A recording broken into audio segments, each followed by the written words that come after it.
This is the story of a man named Aman. A man whose whole life had become a miserable dark grey. Every single morning, Aman woke up with a heavy weight on his chest. He felt like the whole universe was plotting a huge conspiracy against him.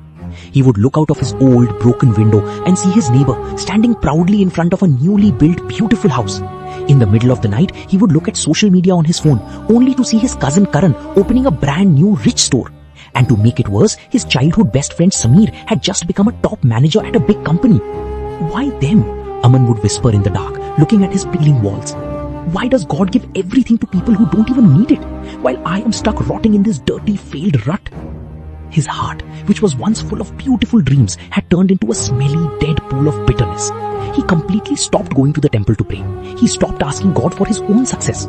Instead, he just sat there and angrily questioned God's justice. One night, drowning in his own toxic self-pity, he fell into a very deep, exhausted sleep.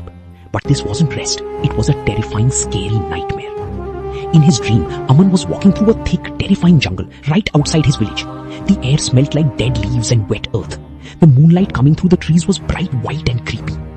Right in the middle, under the giant roots of an ancient banyan tree, sat a flat stone. Resting on it was a book. It had a cover made of rich golden leather, and it radiated a beautifully pure and divine energy. Suddenly, Aman woke up at dawn, trying to breathe, covered in cold sweat. His heart beat like a drum in his chest. This was no ordinary dream. It felt like a dark command. An unknown magic was dragging him to those woods. Filled with a desperate and crazy hope, Aman ran straight out of his house and into the forest. Tearing through sharp bushes, completely ignoring his bleeding cuts, he reached the darkest, most fearful part of the woods. And there it was, the ancient banyan tree and the golden book.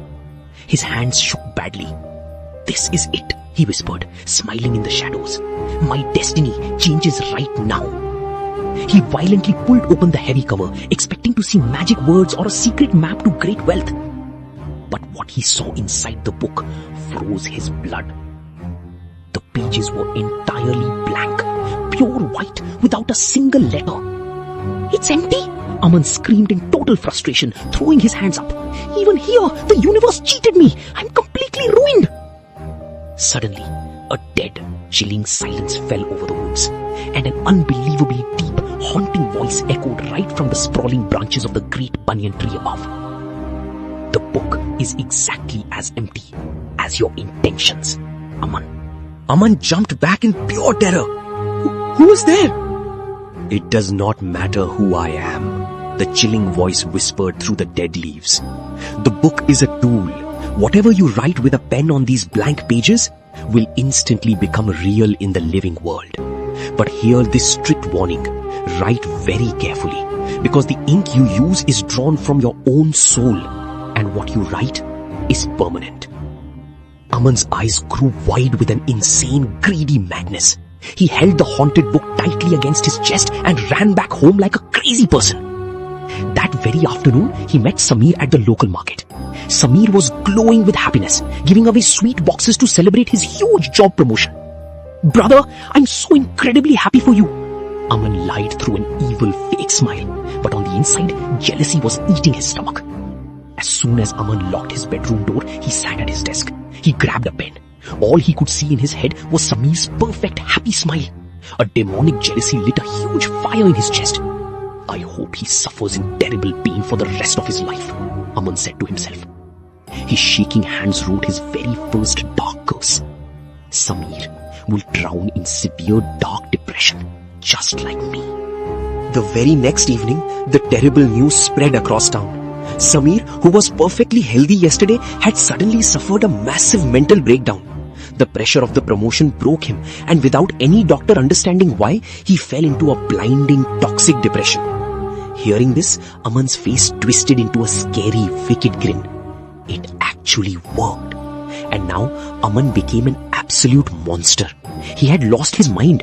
He didn't care about making his own life better. He wanted nothing but destruction for others. He opened the book again.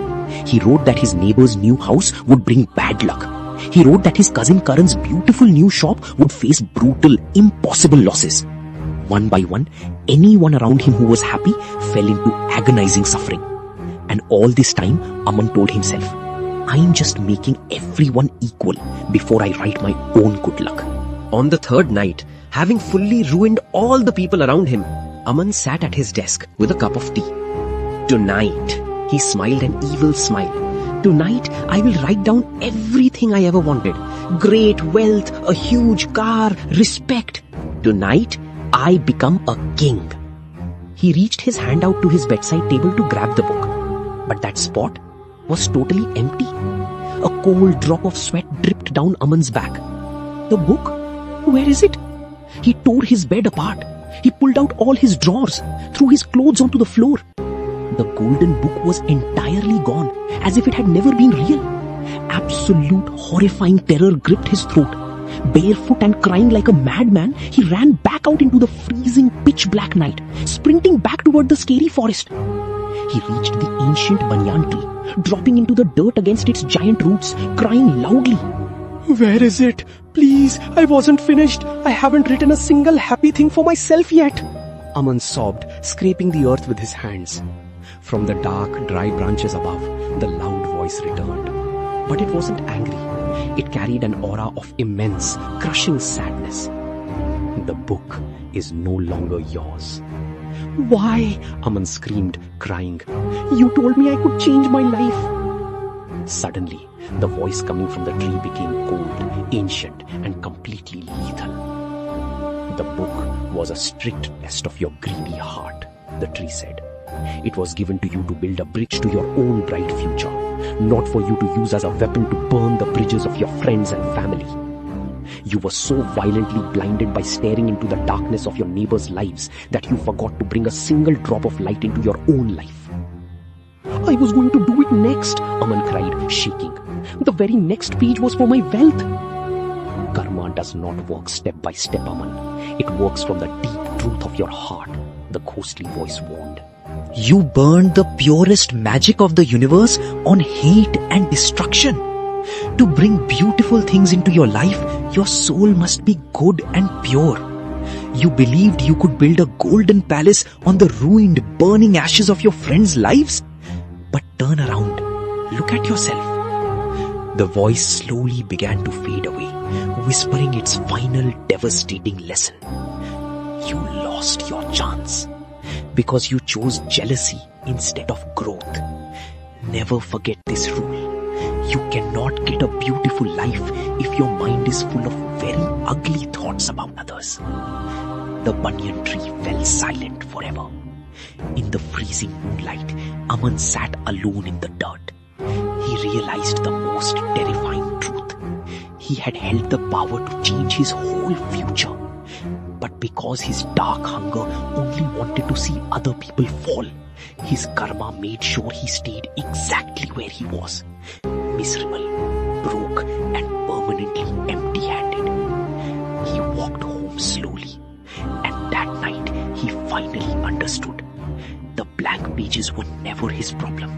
His ultimate curse was his own rotting, destructive mind. You cannot build your path to success by focusing on the downfall of others. Jealousy keeps your soul trapped in the dark. Time, karma sees all if you truly believe your intentions create your reality.